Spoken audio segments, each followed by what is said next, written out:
on his own. I'm going to take that fast train to Sleepville, Nardville, USA. Some wonderful day.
We want to welcome each of you once again to the Abundant Life podcast. This is episode 6 of the podcast, and we're grateful for each of you joining in and spending this time with us.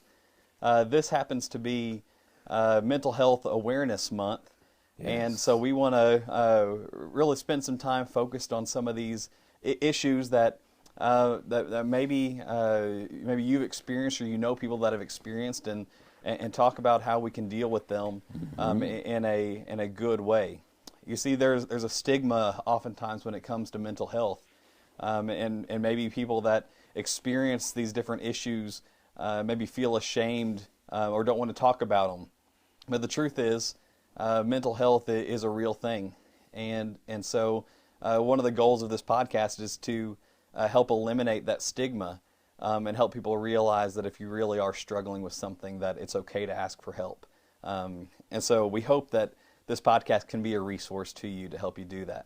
So once again, my name is Brian Egerton, and joined again by John Ferguson, and we're both ministers at the North Lexington Church of Christ in Lexington, Kentucky. And so if you are struggling with any of these things we've dealt with on the podcast or that we will continue to deal with, we want to encourage you to reach out and allow us to help you in any way that we can. Mm-hmm. So the last couple of weeks, we've spent some time talking about grief. Yes. And grief is something that all of us experience from time to time in life. Mm-hmm. But sometimes grief, if it lasts too long and it's not dealt with, it can turn into greater issues. And one of those issues is depression. So this week, we thought depression would be a good follow-up to our discussion that we've had on grief. So, John, as we think about this concept of depression, describe for us a little bit about what it is. What does it look like for someone that may be struggling with depression? Well, it is a pretty rapid change in the emotion, a lowering of it. Some may experience periods of sadness and helplessness and hopelessness and things like that. And boy, when you start looking at it, this thing just doesn't happen on a one-day turn. It's about like after 2 or 3 weeks or something like that, then we might know that we may have something more seriously on our hand than just what we call a situational depression. Mm-hmm. So sometimes when we think about depression, oftentimes the thought is sadness, right? Yes. Someone's feeling sad, so they're depressed. But yes.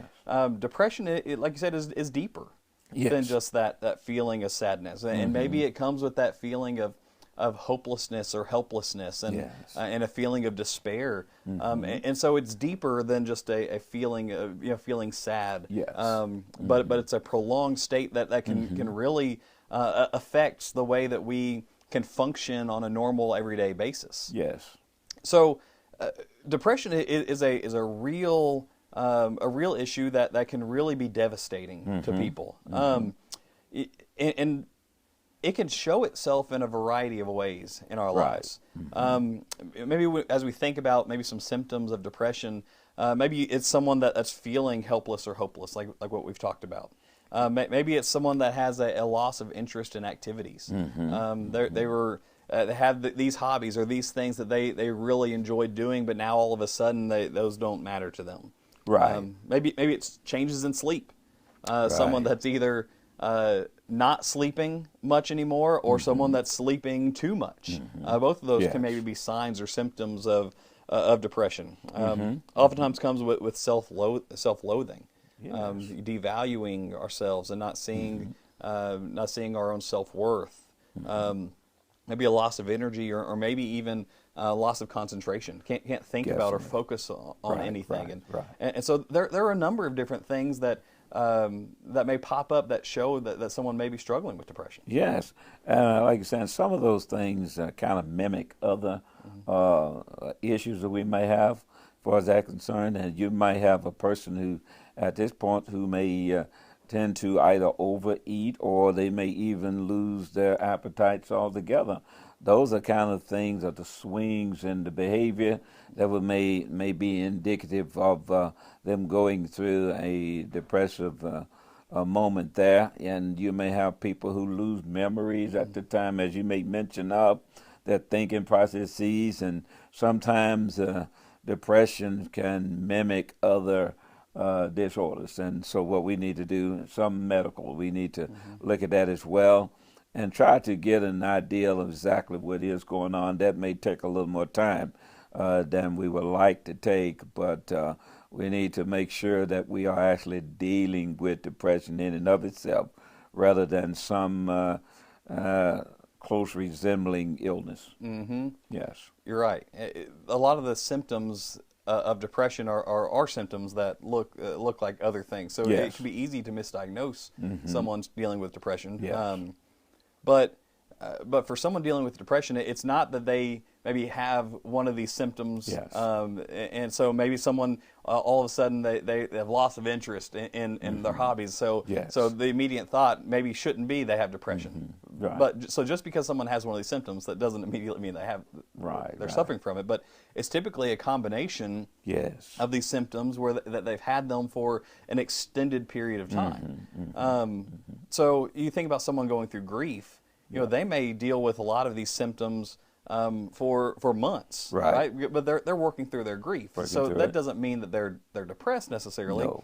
But if it continues and it prolongs, then and they continue to have those symptoms, then it could turn into Yes. depression. So it's important as we think about symptoms that we don't look at it as a checklist and say, all right, this person has this symptom, so clearly they're depressed. Right. Some of those symptoms could be brought about by different things. Oh man said I've just lost my appetite. That could be a medical issue. I'm not sleeping well, and maybe my my work schedule. So some other things involved. So it's not necessarily an indicator that something from a mental health standpoint is in play at this time. So I would just take it slow and look at, as you said, a combination or a cumulative thing of behaviors or like thereof, and before we can actually really properly diagnose it. So as we think about these symptoms of depression, does everyone who suffers from depression experience the same things? Does all depression look the same? No, and it doesn't look the same because the situation that would bring that about isn't the same. So we may find different things happening, occurring because of the different life experiences. So they won't look the same because what's bringing this on may not brought this on. Their experiences, how they may be responding socially, mentally, and physically may be altogether different as well. It just all depends on the things that they are encountering, so they wouldn't look the same at all.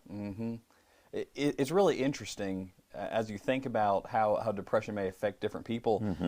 It's fascinating how there's differences in the way different genders may deal with it, and different age groups deal with it. It's fascinating how it can really affect different people in so many different ways. Yes. As you think about how depression may affect men in general, there are certain things that maybe you would see in men more than in women, but again, it doesn't mean that all men are going to look the same way. Typically, when a man is struggling with depression, Yes.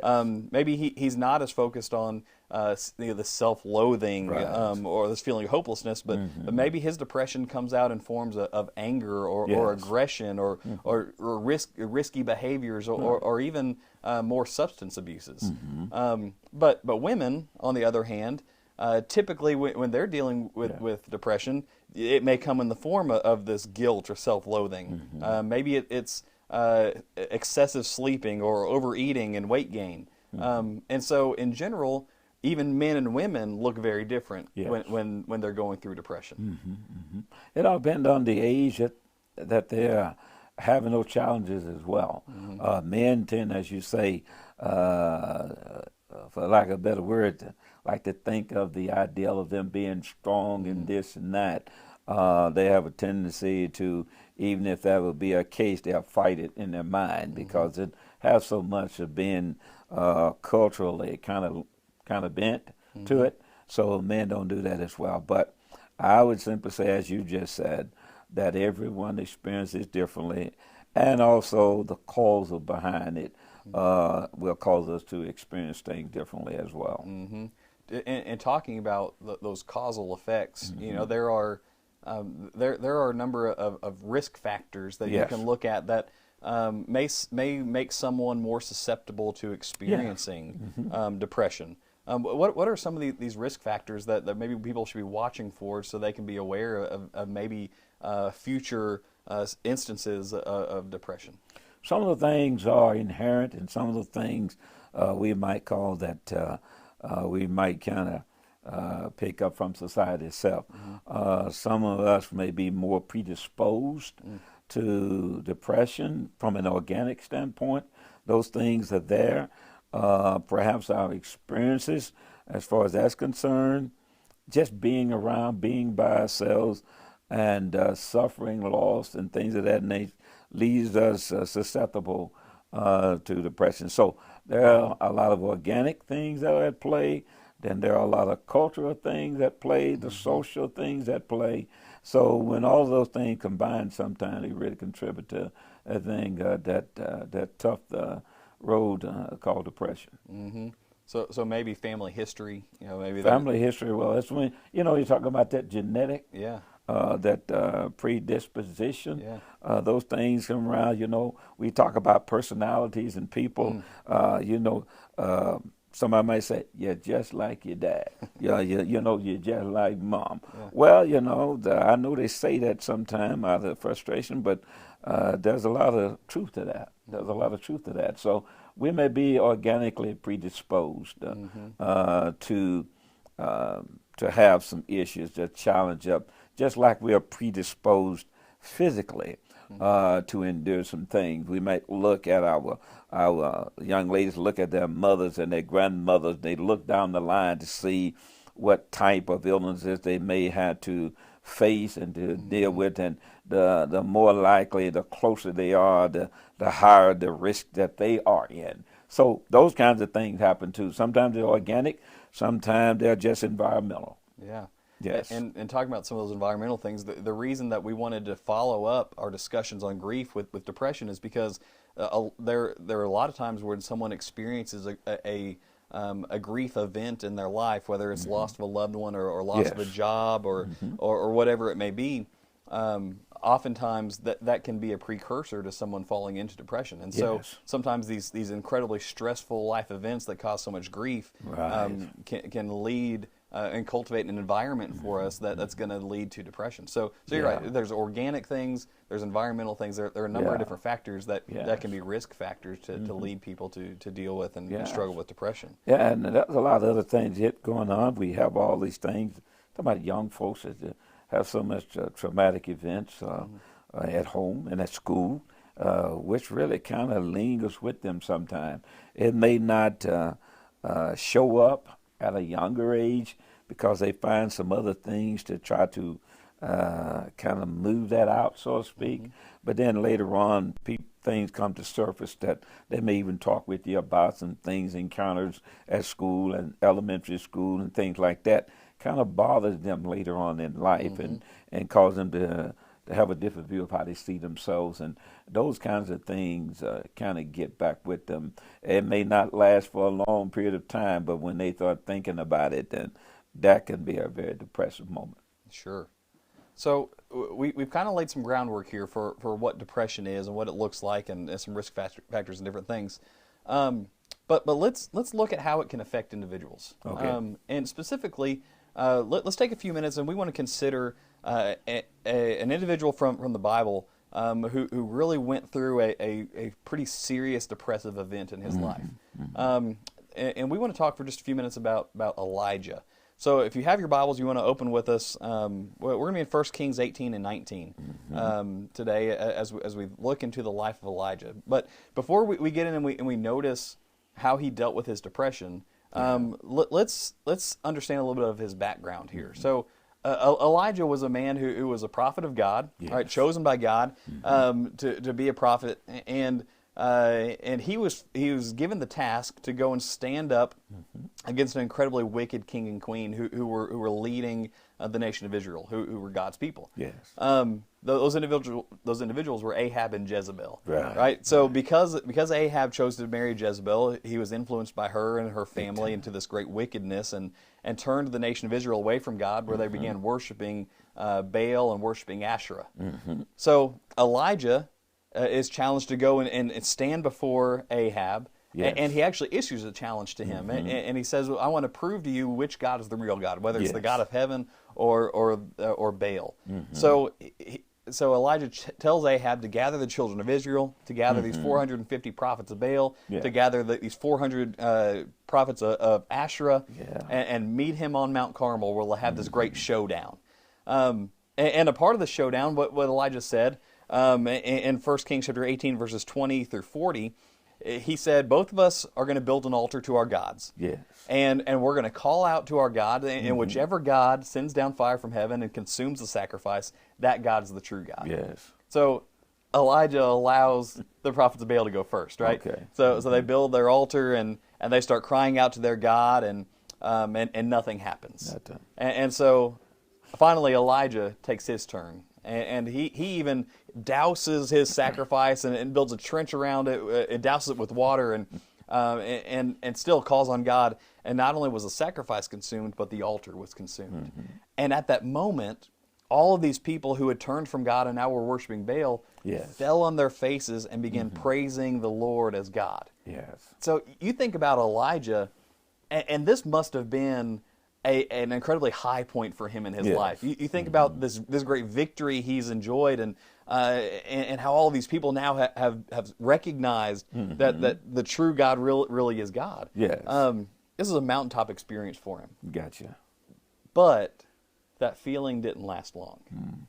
See, as we get into 1 Kings chapter 19, we see where word gets back to Jezebel about what had happened. And Jezebel is furious. And she's so frustrated and so upset that she sends word to Elijah and lets him know that I'm going to do everything within my power to ensure that within the next 24 hours, within the next day, that you're going to be put to death. You know, here's Elijah just experienced this great victory and this high point in his life, and now he has to run for his life because Jezebel's coming after him. Yes. So it's in this moment, because of these events, that Elijah begins to suffer from his depression, and we see that in these next several verses, and we see it in the way he thinks about himself and the way he talks about himself, and he's really struggling. And as we think about Elijah, there are two things that he says that I think are very common in the minds of those who may be struggling with depression. So let's consider these two things for a minute and understand the impact they can have on us.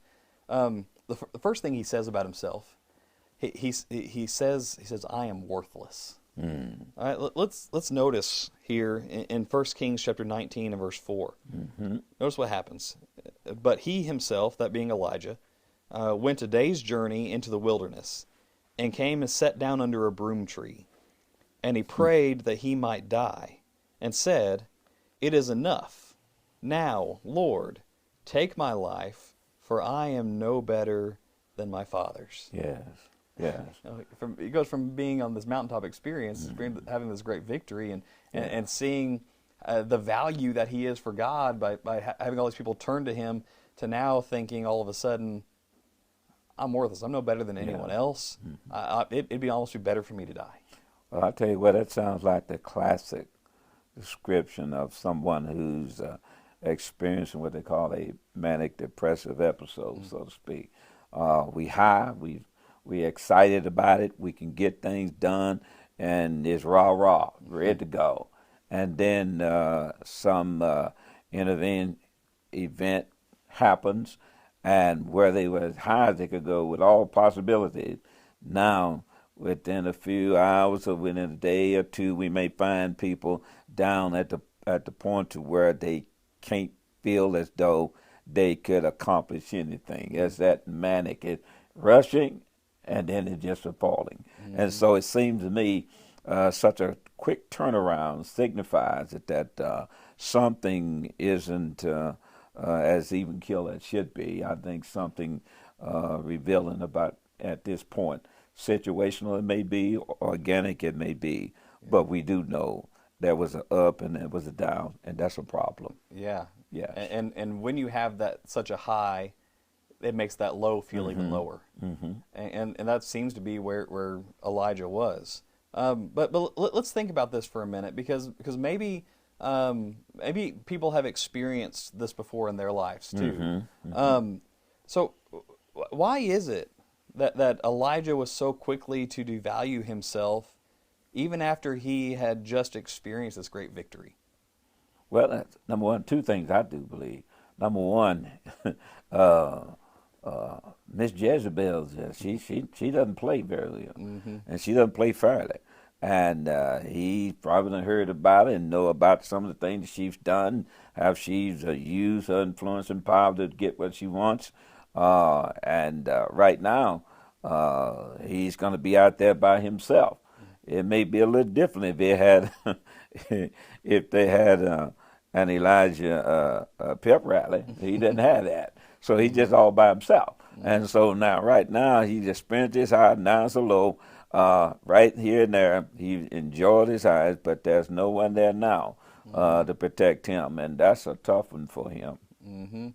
Yeah, so he goes from this moment where he thinks he's accomplished this great thing for God, and now all of a sudden feels like everything he's done is now for nothing. Yes. You know, Jezebel in her wickedness is going to keep Israel from turning to God, and so even though people recognized that the God of heaven was the true God, he still feels like it's not gonna make any difference because of Jezebel. So so even though he's had this great victory, he's done these great things, it still feels like it didn't do anything. Yeah. You know, sometimes I think in our lives when maybe we're struggling with in moments or periods of depression that no matter what we accomplish, we feel like it's nothing. Right. You know, we could be doing some of the greatest work we've ever done, but it doesn't matter. That's not worth anything because of our mindset. We're so consumed with our feelings and that we see no value in ourselves or our accomplishments. Yeah, I think you're right. And that's when we need to be kind of had a list on us. They used to have a little program on television called "This Is Your Life." I think sometimes what we need to do is someone just kind of write things down, let us see, and then we can kind of add up the things we've done in life. Hey, after we see all the accomplishments, so I have really done something in life. And sometimes we just need that kind of life assessment. Kind of a check, you know, and so now I believe if he done that, that would perhaps have been a whole lot better for him if he had someone just to get his his cognitive kind of a restructuring. If he can look at things differently now, no, I'm not a failure. I've had a great success. I just experienced something. This is just another challenge for me. If he could have looked at it from that point, perhaps it'd be different. You know, it's interesting because here as Elijah is feeling worthless and feeling like he's adding no value and wishing that God would just take his life. Yes. God in that moment takes an opportunity to remind him of the value he really has. Yes. You see, as we move forward here in 1 Kings chapter 19, we see where an angel of the Lord appears to Elijah and gives him food and gives him something to drink and then leads Elijah on a 40-day journey toward Mount Horeb. Now let's understand why this is significant. Yes. You see, Mount Horeb was the location where God gave Moses the law. So he called him up on the mountain and gave him the law there. But also there, before Moses went on the mountain, God revealed his power to the nation of Israel. Right? If you remember, as they're standing there at the foot of the mountain, God, there's this lightning and there's this thunder and this earthquake happens and the people fear and tremble because they recognize the power of God. They recognize that's the God that's with them, that's providing for them and guiding them, and it has a relationship with them. Yes. So I don't think it's any coincidence that God leads Elijah to Mount Horeb, where those events had happened before, where God had demonstrated his care for his people and his power. And so now here's Elijah, and he's standing in Mount Horeb, and in 1 Kings chapter 19, verses 11 and 12, notice what happened. It said, "And behold, the Lord passed by, and a great strong wind tore into the mountains, and broke the rocks in pieces before the Lord. But the Lord was not in the wind. And after the wind, an earthquake. But the Lord was not in the earthquake. And after the earthquake, a fire. But the Lord was not in the fire. And after a fire, a small, still voice." So here, in Elijah's deep despair and his depression, when he's feeling like he's worthless, God reveals his power to him once again, showing Elijah that the Almighty God is by his side. That he's giving him strength, that he's there with him, that he's able to accomplish things because God is there alongside of him. You know, you must imagine how that must have impacted Elijah to realize God, the Almighty God, is choosing me to put me in His service. Okay, and that's something. He took him up and asked him, "Where are you?" I think sometimes a walk back down memory lane that. Sometimes people would do these kinds of things. I'm not trying to put God in the place of a coach, but sometimes what people do to enhance people, let them know the things that happened. You said took him right back, and I don't think it's coincidence either that he realized, hey, this is a victorious place, and you need to be reminded that you're a champion. Okay, in that sense. And God asked me, "Why are you here then?" So here's the whole point. It comes back, a walk down memory lane. Then there's a personal looking in the mirror. And he has to have a talk with himself because God asked him a question. He has to answer. And when we come up with answers to things, we see things a lot differently. We kind of give ourselves a different, we want to say an appraisal or accountability here. And that's what happened to him. You know, it's really interesting because I think that we, maybe when we're struggling in moments of depression, that we do feel the same way that Elijah did. We feel worthless. We feel like we don't hold value. Right. But here God reminds him of his value. But the reality is God saw so much value in every single person that's ever walked on this earth, that He was willing to send His Son to die on the cross to offer salvation. Amen. You know, even when we don't see value in ourselves, God always sees value in us. And so in those moments when we're struggling, it's so important for us to focus on God because God is the one that no matter what we're going through or what we've dealt with or what's happening in our life, He always sees the value in us, even if we don't. Right. And that's good. And I mean, that's what helps us in this life. is that people sometimes see within us what we oftentimes, due to whatever it is, the pressure, the stresses, whatever it is, that we don't see in ourselves. And we may not think we have much to offer. But when we sit down and just have a little talk with ourselves and look in the mirror of God, we find out, hey, I haven't done so bad after all. So here we've seen this first mindset that Elijah had adopted, that we see in a lot of individuals that may struggle with depression, and that's the idea that I'm worthless. Yes. So, but there's a second thing we see from the life of Elijah, that demonstrates his feeling of depression, and the second thought he has is that I'm alone.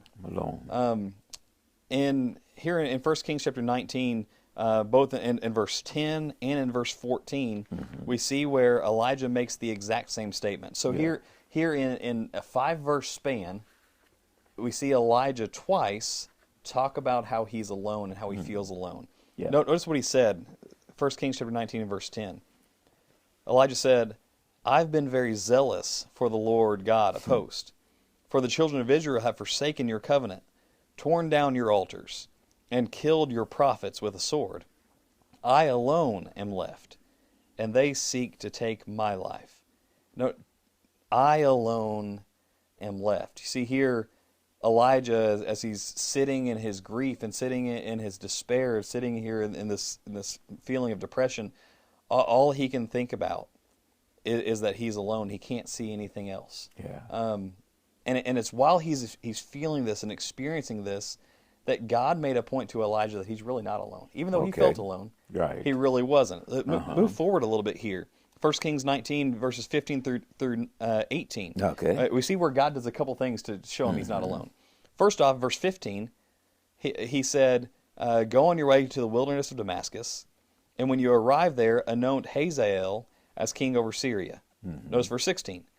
"Also, you shall anoint Jehu as king over Israel." So God's saying, I've got 2 men who are incredible leaders that are able to be there to help you guiding the nation of Israel. You're not alone. You got 2 of these great leaders. But he goes even further. Skip down to verse 18. He said, "Yet I have reserved 7,000 in Israel, all whose knees have not bowed to Baal, and every mouth that has not kissed him."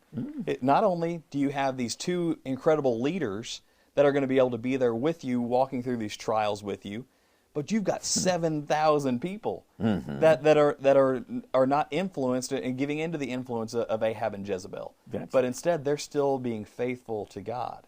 So here God wants Elijah to open his eyes and look around it and see, you know what? Although you feel alone, you're not alone. You have people with you.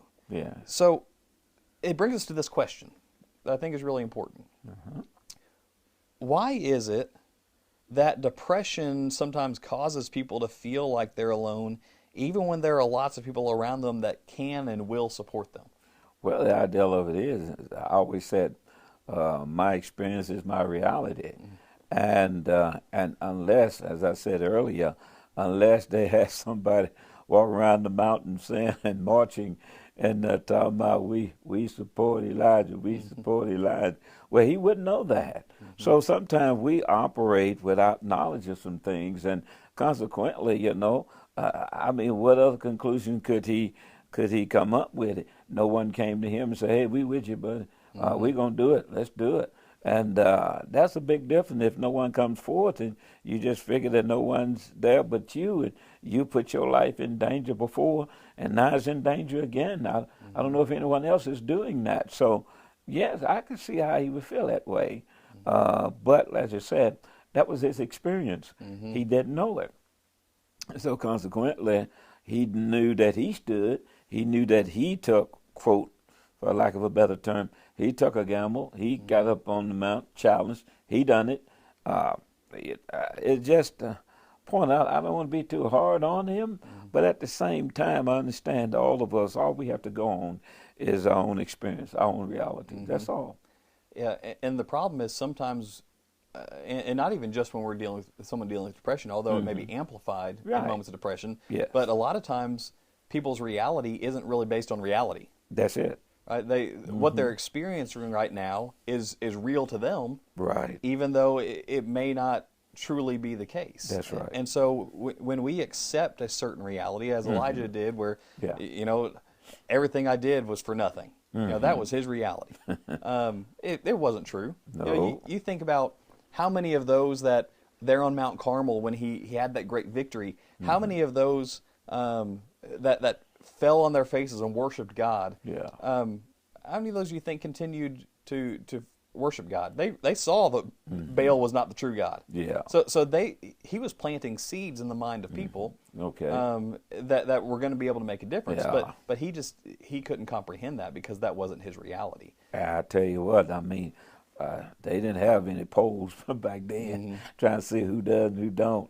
So all he can do is just go by what he sees and what he hears or not hear. And but like you're saying, his reality wasn't the reality that it truly was until God revealed it to him. I've heard a lot of people say that depression can be likened to like a black hole. Oh yeah. Right, where all you can think about and all you can see is your problem, what's at hand, and it becomes all consuming to the point you can't see what's around you. And even though you may have support and you may have help and you have friends and relationships and people that are there to lift you up, you can't see it because you're so consumed by the problem. And that almost seems to be where Elijah was here. Oh yeah. So consumed by his despair and his grief that he failed to see that there was help all around him. And what's important was that he needed God. Yes. To open his eyes and point him to help. Maybe there are people in our lives that need us. Yes. To help them open their eyes and see that there's help. To see they're not alone. Yeah. Someone that's struggling with depression, maybe they are in a black hole. Yes. And they may not seek help themselves, but maybe we can recognize it, and we need to be proactive. And being that person that can go and make sure they see they're not alone and offer the encouragement and comfort and strength that they may need to help move forward in their life. I think you're right, and they don't know that. Then there is a strong possibility, a probability, that people may be depressed and don't realize it. They may just consider it just another tough day at the office or whatever. But we need people to help us. Get us to see ourselves more clearly, the situation, then we can come up to some really good ideas of what's really happening. And I do believe it would be great for us to just have some education on it in the first place. Not many of us, they'll tell you on television, you have these signs, these commercials, you have these things, then come and see. You may have this. So we don't always do that. We don't sit up and look at the signs and look at this and then try to get some ideas of maybe I need to check on it. We don't have that. Right.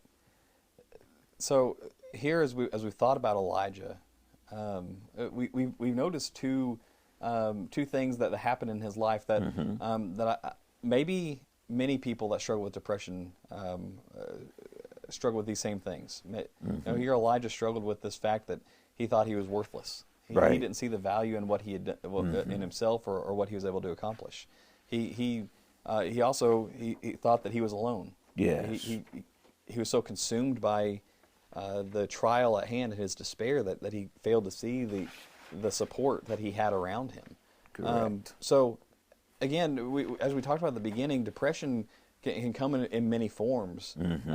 But maybe in your life you've experienced some of those same thoughts that Elijah did, and maybe even today you're struggling with those. But we want you to know is that you're not alone, and that you do have value. Yes. And there are things that you can do to help lift you out of those feelings of depression, those feelings of despair. The challenge is oftentimes when someone is struggling with depression, the only thing they want to do is nothing.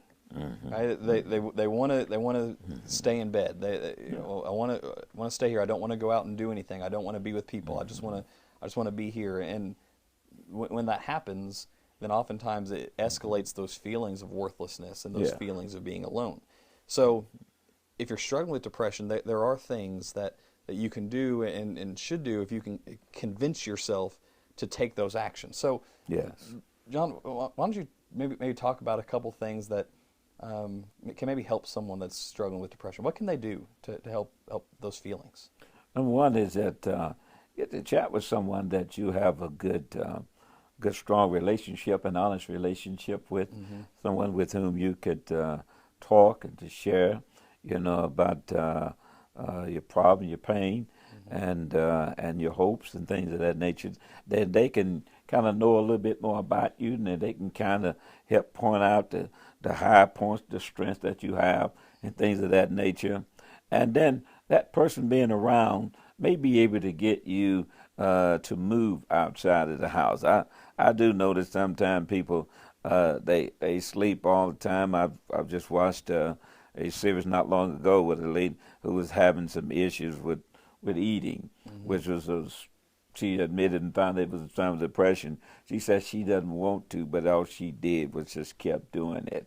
And so sometimes we do things we don't want to do. I don't want to do this. I don't need to do it, but they do it anyway because the mental illness is a powerful thing.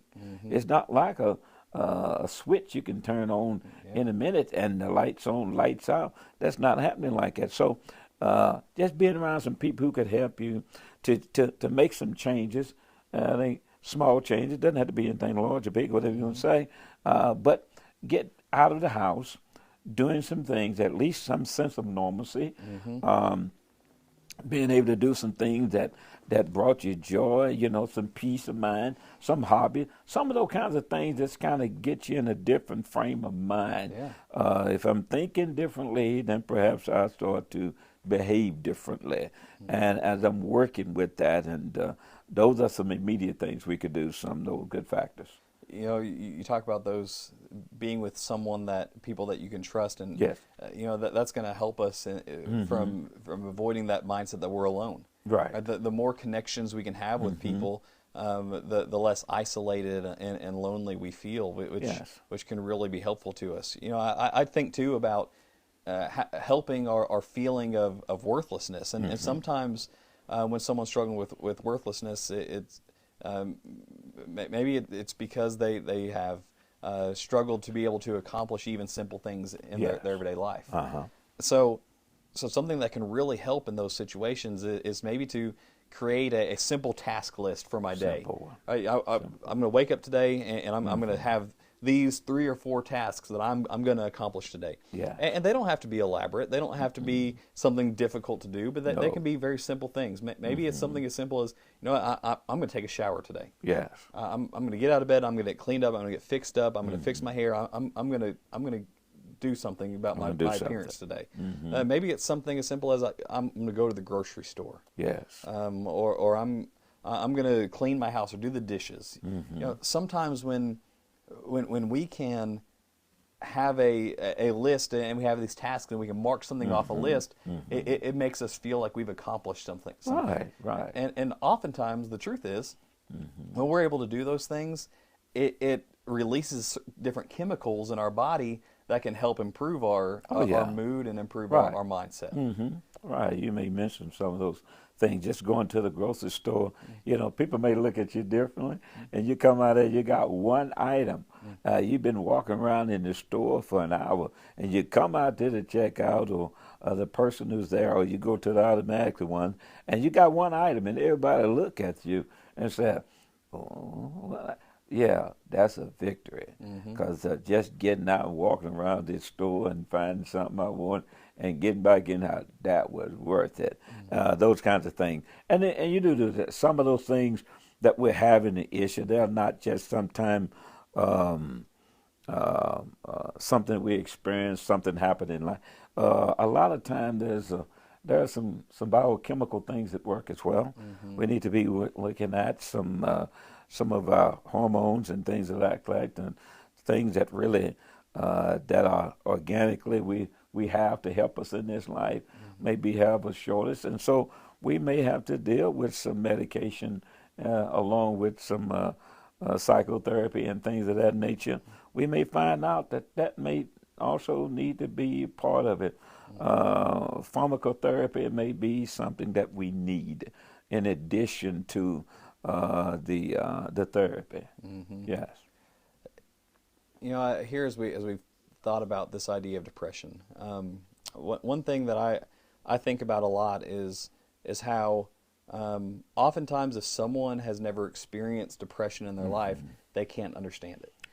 You can't understand how someone could feel hopeless and helpless. How can someone feel like they have no value? How can someone feel like they're alone when they have all these people around them? And so comprehending that feeling of depression is something that unless you've experienced it, you can't really understand. So, and I think that's why maybe it's a challenge for so many people to want to open up and talk about feelings of depression. Well, people make light of it. They don't believe that I really feel this way.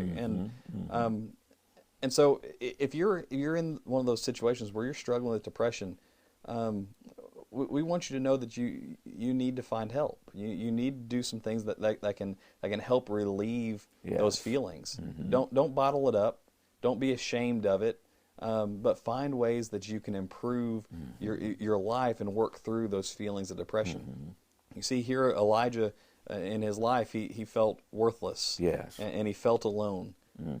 But he was able to work through those things and ultimately was able to continue to be a productive servant of God and accomplish so many great things in life.